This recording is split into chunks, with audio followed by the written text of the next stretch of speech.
কোনোদিন তাকে ডাকি নাই, এই হৃদয় মাঝি তাকে কোনোদিন আপন করে ভাবি নাই। আজ আপনারা এখানে যারা অধিবেশন করেছি বাবা, আমার চাইতে হাজার হাজার গুণ জানিত, আমার চাইতে হাজার হাজার গুণ বেশি তারা আপনারা জানেন, এটা আমি মানি। কেননা আপনারা অনেক কোটি মানিজন জ্ঞানীজন, আপনারা হলেন আমার গৌরের অনুরাগী ভক্ত। আমার গৌর অনুরাগী ভক্ত বিধায় দূর দূরান্ত থেকে আপনারা ছুটে এসেছেন। বাবা সত্যি কথা বলতে গেলে আপনারা যতজন এখানে আছেন, গুণীজন জ্ঞানীজন, আপনাদের যে ওই দুইখানা চরণের যে পাদুকা, ওই পাদুকা দুখানা আমার বহন করার মতো শক্তি নাই, আমার কোনো ক্ষমতা নাই, আমার মাঝে এমন কোনো জ্ঞান নাই, এমন কোনো পাণ্ডিত্য নাই যে কীর্তন করি আপনাদের মতো ভক্তদের অন্তরের চিত্তে আনন্দ প্রদান করব। এমন কোনো ভাষাও আমার জানা নাই যে আমি আপনাদের মাঝে কীর্তন করে আপনাদের চিত্তে আনন্দ প্রদান করব। বাবা বাংলাদেশের যত বড় কীর্তনিয়ায় আসরে দাঁড়াক না কেন, অন্তত আমি এইটুকু বিশ্বাস করি, যদি আপনাদের মতো বৈষ্ণব ভক্তির কৃপা না হয়, যদি আপনাদের মতো ভক্তির দয়া না হয়, সেই কীর্তনিয়া কখনো কীর্তন করতে পারবে না। বাবা অনেক আশা নিয়ে আপনাদের মাঝে আমি দাঁড়িয়েছি, অনেক আশা নিয়ে দাঁড়িয়েছি,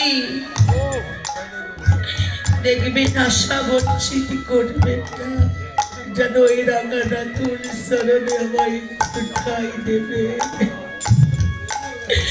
যেন চরণ ছাড়া করবেন না। আজকে এই মুহূর্তে যে লীলাটি আমরা শ্রবণ করব তা হচ্ছে আমার গৌর গোবিন্দের রূপ অনুরাগ। রূপটা কার? রূপটা হচ্ছে আমার গোবিন্দের। অনুরাগ কার? অনুরাগ হচ্ছে আমার রাধা রানী। আমার রাধা রানী সখীদের বলেছিল, সখীদের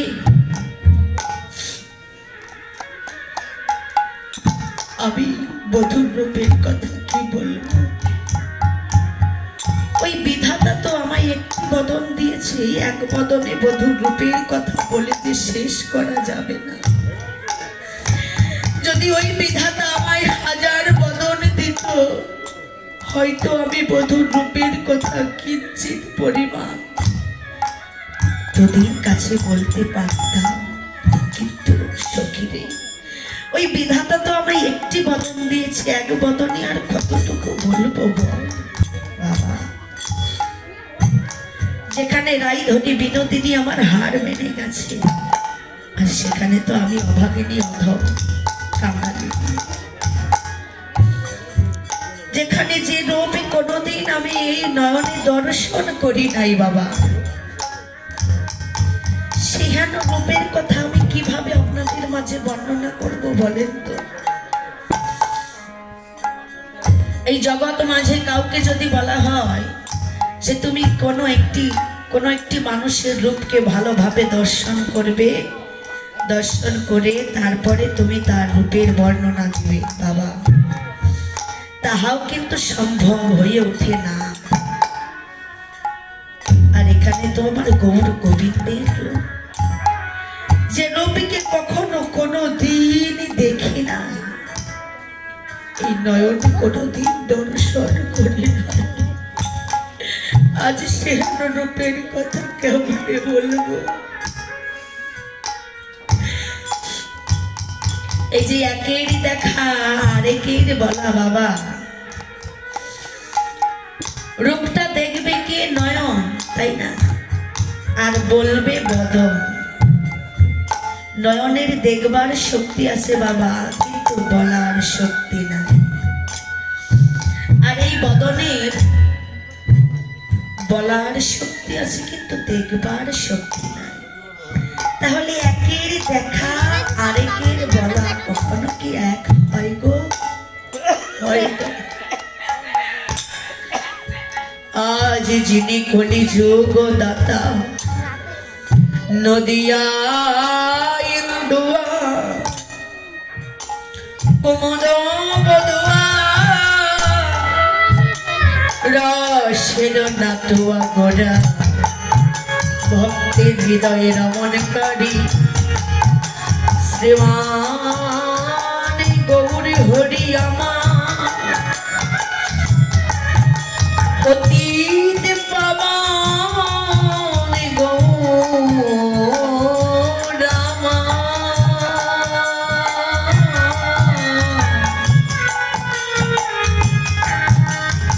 আজ নদিয়ার মাঝে এসে দুটি বাহু প্রসাদ করে দাঁড়াইয়ে আছি, সুরধনীর তীর নীর আলো করে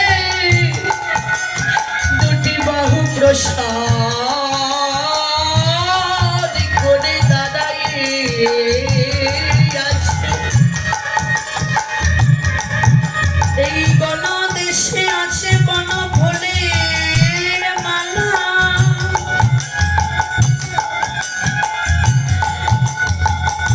স্কন্ধে নামে ঝোলা। গৌর হরি আমার কামাল বেশে নদিয়ায় এসে সুরধনী গঙ্গার কোলে দাঁড়িয়ে যেন তীর নীর আলো করে দাঁড়িয়েছে বাবা। তার ওই ভুবন ভোলানো রূপে যেন জগৎ আলোকিত হয়ে গেছে, যেন নদিয়া আলোকিত হয়েছে। ওই রূপকে দর্শন করলে রেখে বাবা। কৃষ্ণেরও যতে কলীলা, সর্বত্রই হয় নরলীলা। নররূপ হয় অনুরূপ, গোপবেশ মেন কর নবকিশোর নাটবর। সেই রূপ আজ জগৎকে দেখালো। মাগো গৌরী হরি আমার তীর নীর আলো করে দাঁড়িয়েছি, দুটি বাহু প্রসার করে ওই রূপকে দেখল। মহাপ্রভুর দ্বিতীয় পত্নী বিষ্ণুপ্রিয়া। বিষ্ণুপ্রিয়া আমার সাজের বেলায় জল আনতে গিয়েছিল সুরধনী গঙ্গা। সুরধনী গঙ্গায় গিয়েছিল কেন না, তার শূন্য কলসি পূর্ণ করিবার আসে বাবা। ওই শূন্য কলসি শূন্য গাগরি যখন পূর্ণ করিবার ওই সুরধনী গঙ্গায় গিয়েছে। হঠাৎ করে তার নয়নে পড়ল আমার সেই গৌর রূপে। যখন গৌর রূপে নয়নে পড়েছে, বিষ্ণুপ্রিয়ার আর জল ভরার কথা মনে রইল না। সে যে শূন্য গাগরি পূর্ণ করবে বলে গিয়েছে, আর মনে রইল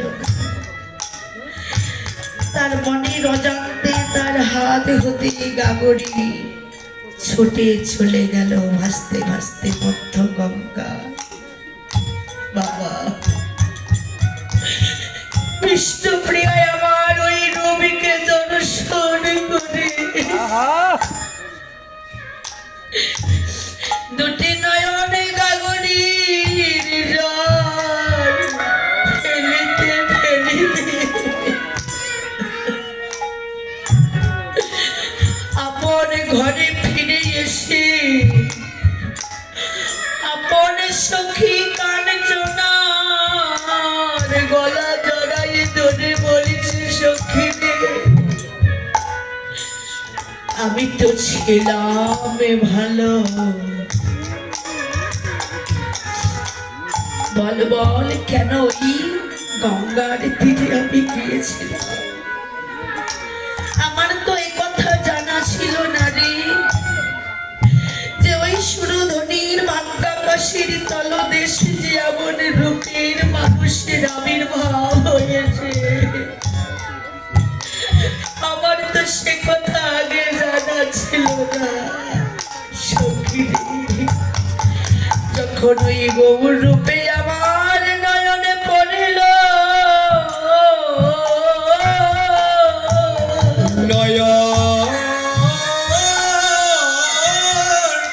পড়িল সখী রে আমি যে আর নিজেকে ধরে রাখিতে পারিলেম না। নাগরী রে তাই বৈষ্ণবে কবি বলেছে, নাগরী অনাগরী রে নাগরী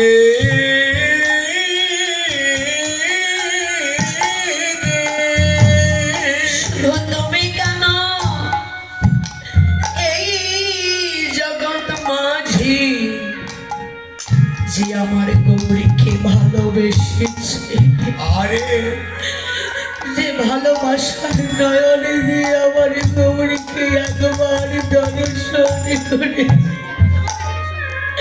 তারে সবারই যে এমনই দশা হয়। কি হয় জানো নাগরী? ওই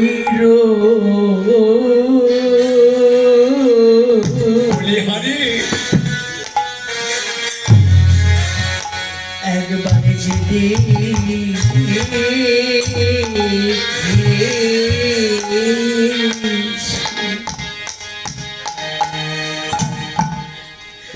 দুটি নয়া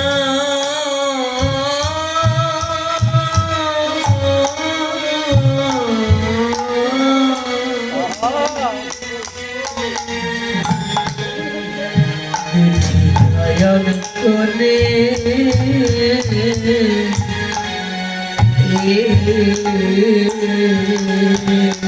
নাগরী রে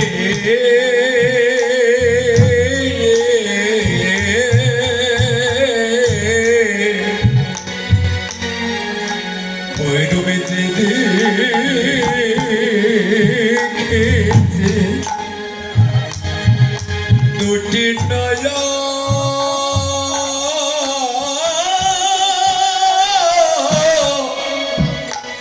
দুটি নয়ন কোণে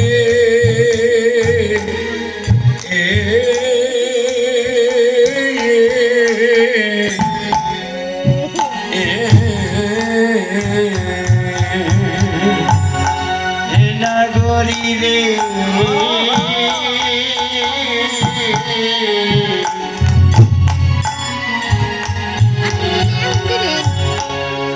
ওই রূপে দেখেছি আরে দেখিছে নয়া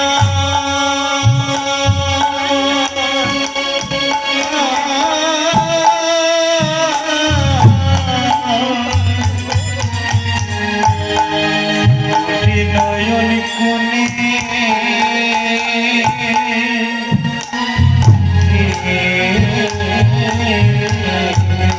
নাগরী রে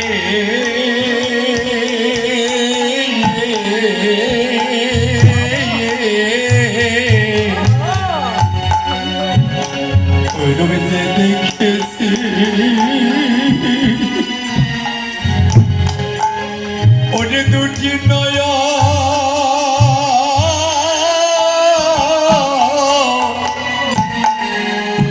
দুটি নয়ন কোণে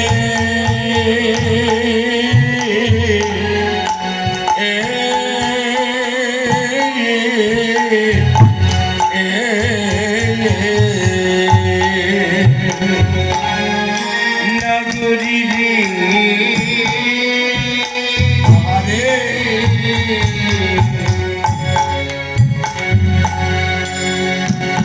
রোজে দেখেছি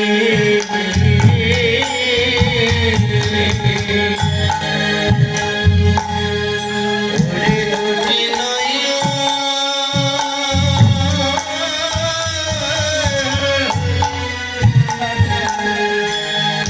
দুটি নয়ন কোণে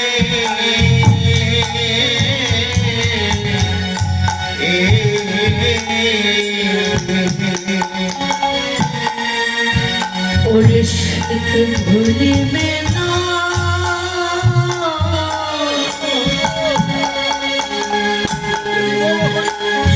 ওরে ভুলিবে না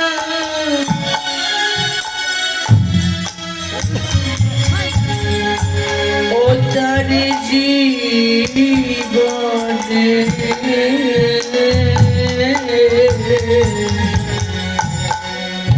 খবরের ওই রূপে সেজে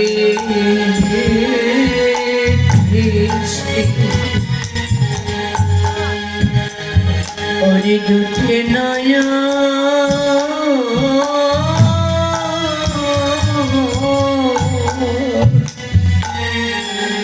দুটি নয়ন কোণে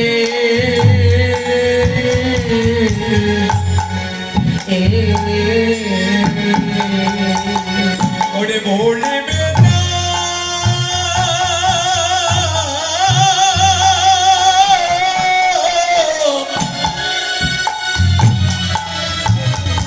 ওরে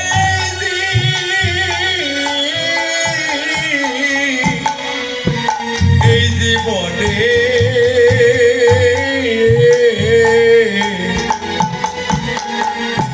আমার গৌরবে দেখেছে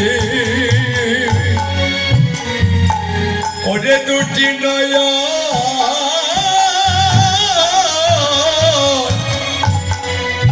দুটি নয়ন কোণে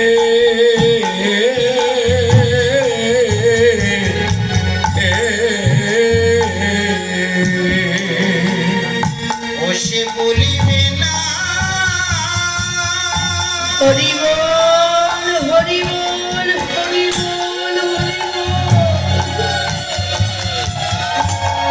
ও সে বলিবে না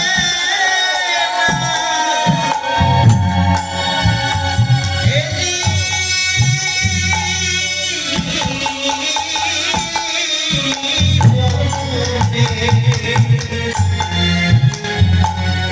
ভোরের ওই রোদে দেখিছি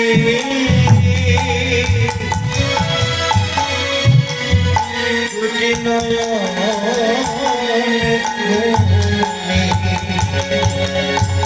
বললেন নাগরী রে এই জগৎ মাঝে শুধু তুমি কেন যে ভাগ্যবান যে ভাগ্যবতী তার এই হৃদয় মাঝে আমার গৌর রূপকে দর্শন করতে পারে যে তোর একবার দর্শন করিতে পারে তার যে দশায় আপনি হয় গো সে তো থাকা ঘরে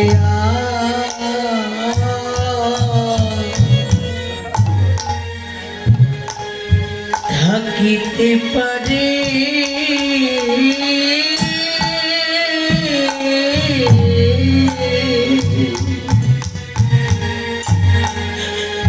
পারে না গো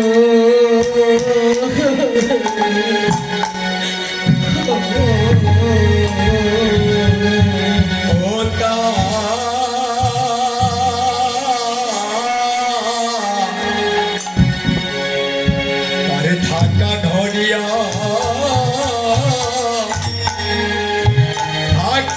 পারে পারে না গো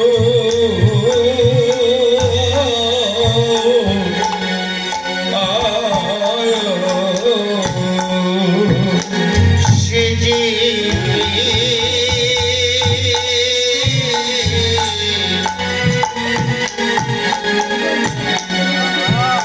থাকা বাড়ি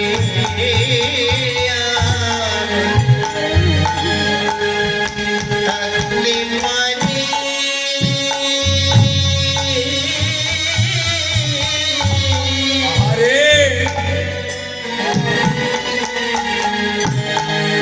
পারে না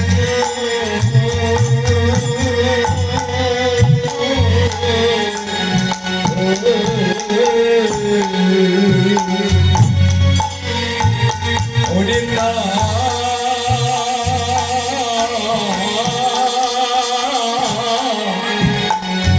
সেই যে থাকা ঘরিয়া আরে থাকিতে পারে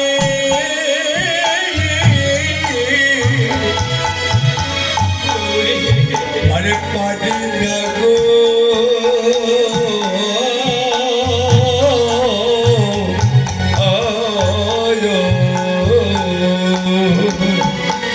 অনাগরী যেজন একবার আমার গৌর রূপকে দর্শন করে সে ওই থাকা ঘরে আর থাকতে পারে না। বাবা, এই আসর আস্থার প্রত্যক্ষ প্রমাণ। যারা আমার গৌর অনুরাগী ভক্ত, কৃষ্ণ অনুরাগী ভক্ত, যেখানে যত দূরই তার নাম হোক না কেন, লীলা গুণগান হোক না কেন, বাবা, যারা অন্তর দিয়ে এই নামকে ভালোবেসেছে, রূপকে ভালোবেসেছে, সে আর ওই ঘরে থাকতে পারে না। যেমন আজ আপনারা ছুটে এসেছেন, ঘর ফেলে ছুটে এসেছেন, কেন না সেখানে যেতেই হবে, মন ছুটে চলেছে, না গেলে যেন আর শান্তি হবে না। তাই বললেন নাগরিক, যে জন রূপকে দর্শন করে তার কি হয় জানো? ওই থাকা ঘর সে ত্যাগ করে জন্ম জন্মান্তরের মতো ঘরের বাহির হয়ে যায়। ঘরের বাহির হয়ে নদী আর পথে পথে আরে পথে পথে কেঁদে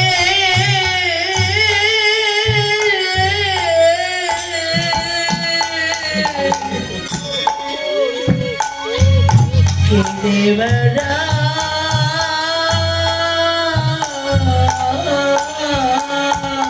সে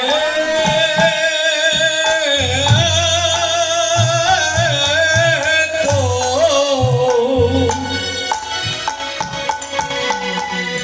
ওর নদীয়ার পথে পথে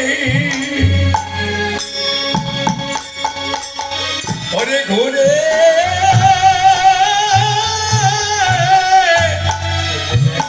ঘুরে বেড়া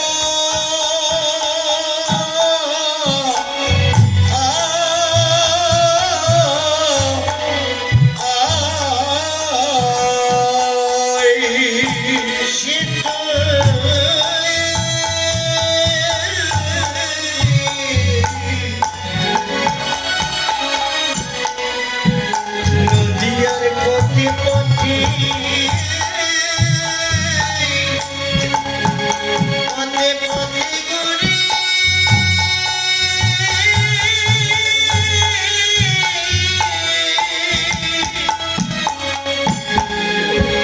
ঘুরে বেড়াই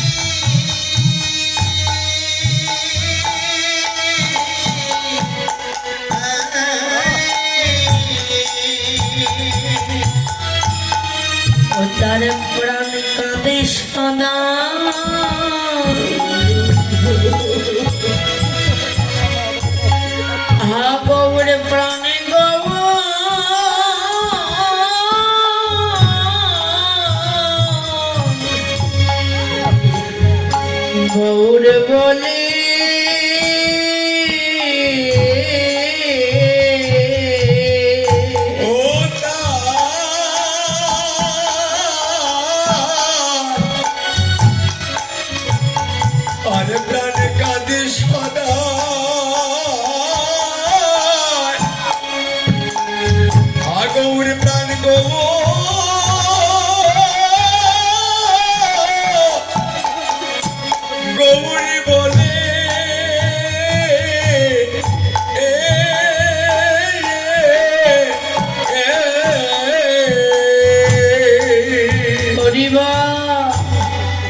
বাহির হয়ে যায়, ঘরের বাহির হয়ে সদাই সর্বক্ষণ তার মন প্রাণ কাঁদে, হা গৌর প্রাণ গৌর বলে।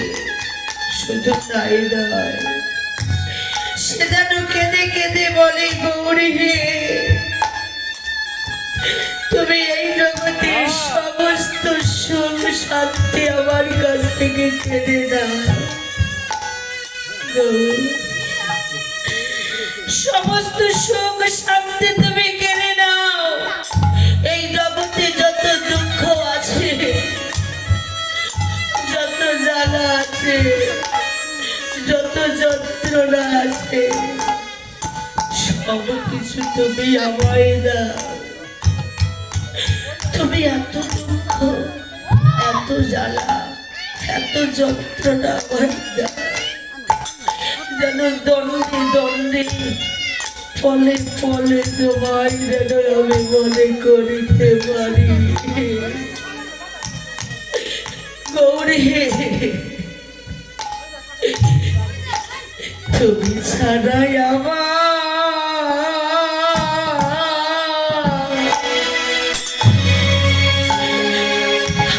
মনকে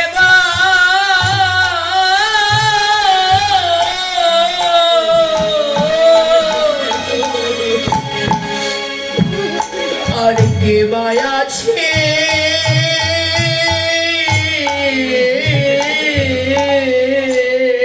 গৌরে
তুমি আমার এই মনের আকুলতা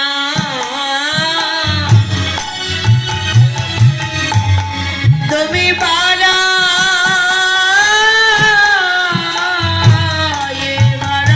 দাও। গৌরে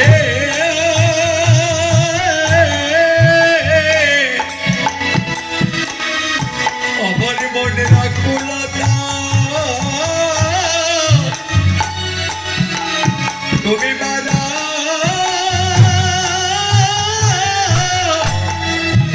বাধাই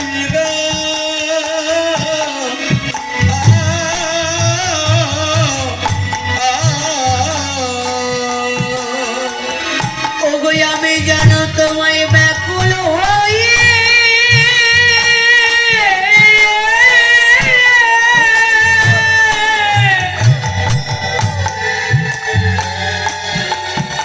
তোমায় ডাকিতে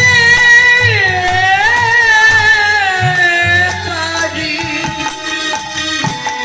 তুমি আমার এই মনের আকুলতা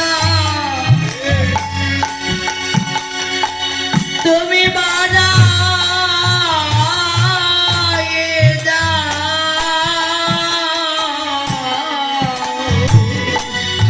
আমি ব্যাকুল হয়ে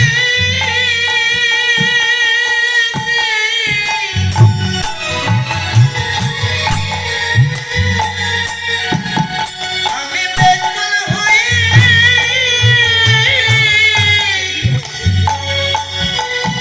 যেন তোমায় ডাকতে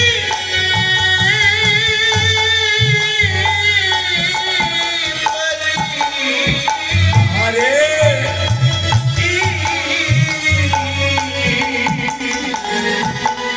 ওরে মায়া কুলতা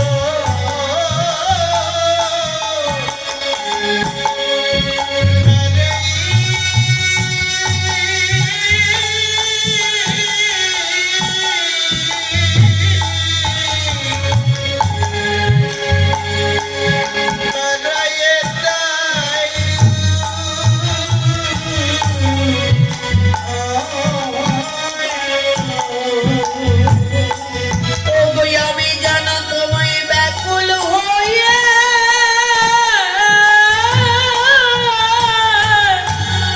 ডাকিতে পারি। আমার আকুলতা বাড়াইয়ে দাও। ডাকতে পারি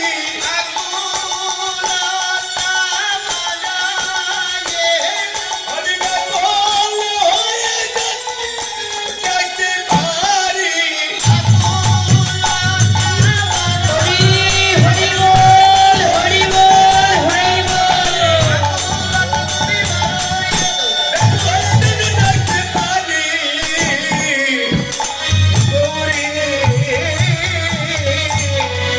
আমার আকুলতা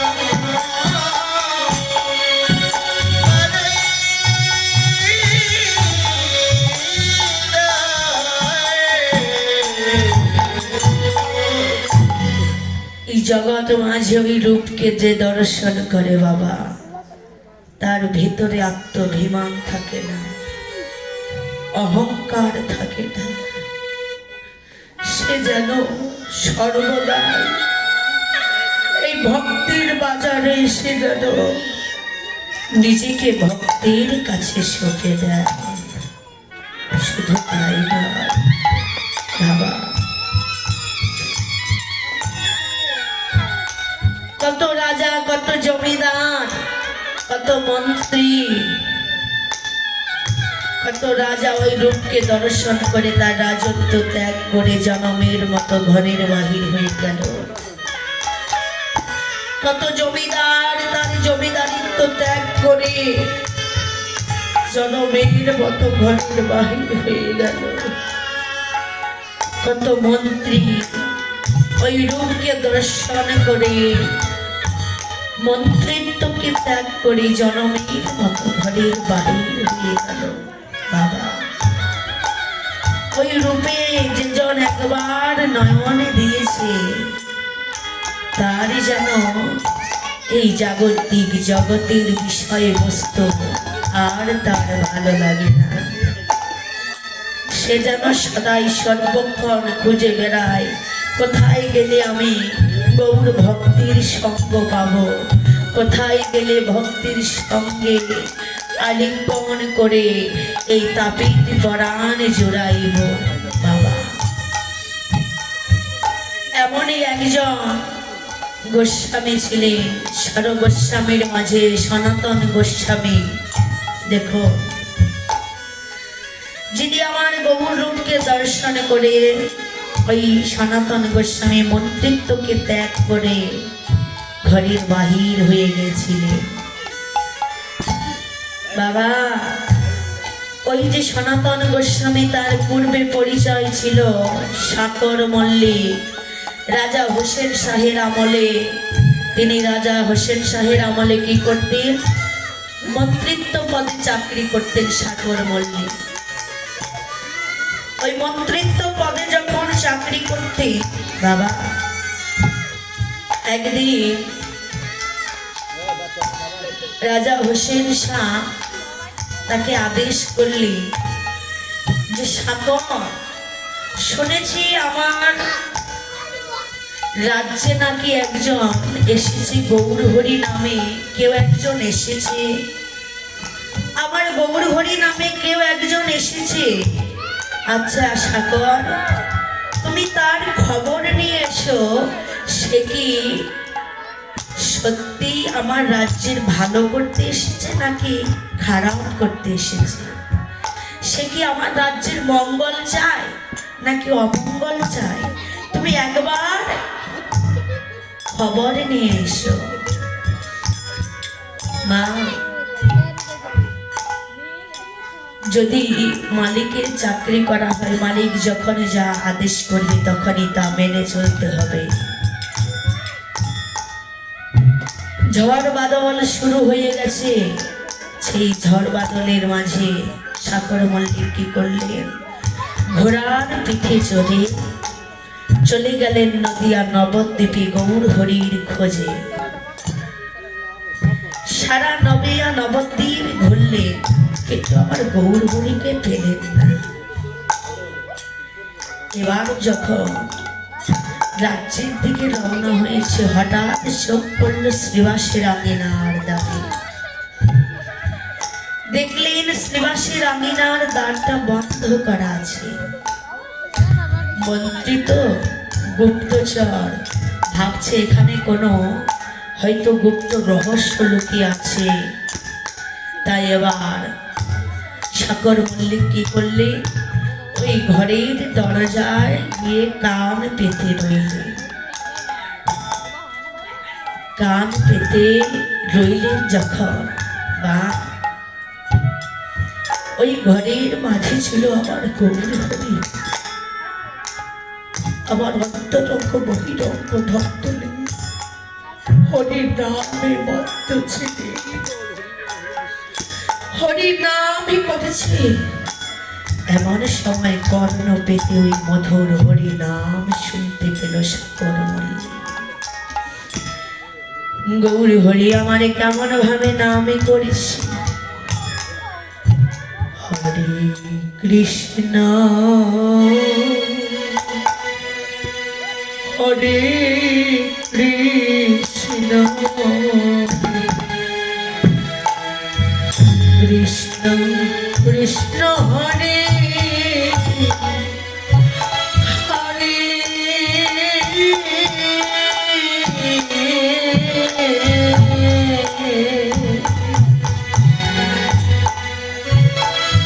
হরে